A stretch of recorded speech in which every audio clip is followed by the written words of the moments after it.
Arrest number 52, Edniel Parosa, please come in. Edniel. Lakay at Sister L, sa ikatlong beses ngayong buwan, nakasabat ang otoridad ng malaking bulto ng ilegal na droga palutang-lutang sa West Philippine Sea. Pinakahuli, Lakay at Sister L, itong 19.2 million pesos na halaga ng marijuana kush na nakita malapit sa Sabina o Iscoda School. Sa report ng Philippine National Police, nagsasagawa ng maritime patrol ang kanilang counterpart sa Philippine Navy na maispatan ng isang malaking itim na bag sa loob mismo ng exclusive economic zone ng bansa. Nang siyasatin ng mga militar, dito na tumambad ng 32 heat-sealed plastic packs ng pinatuyong high-grade marijuana na tumitimbang ng approximately 6 o 16 na kilo.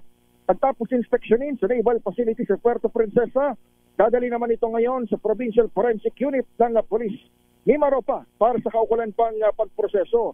October 11, higit 200 milyong pisong halaga ng floating cocaine ang unang nakita ng hukbong dagat may 1.2 nautical miles sa kabisera ng Palawan.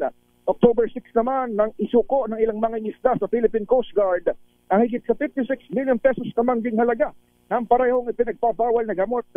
Pumasok na sa investigasyon ang PNP.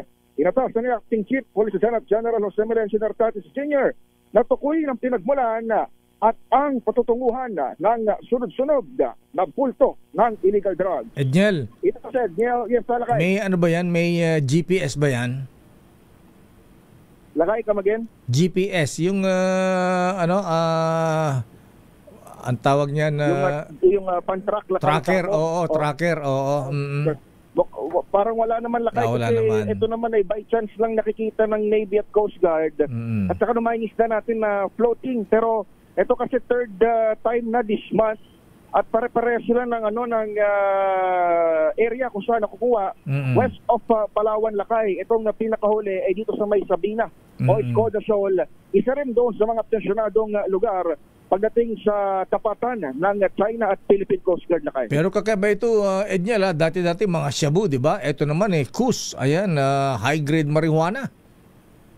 Correct. Yung nakaraan, Lakay, cocaine. Tapos ito, kush naman. Cocaine. At katabi lang yan doon sa mga aalamin ng PNP na rin na ngayon ay pumasok na nga sa investigasyon dito sa kaso ng floating drugs dito sa West Philippine Sea. Ayan. Okay nga, Rod. Maraming salamat, Edniel.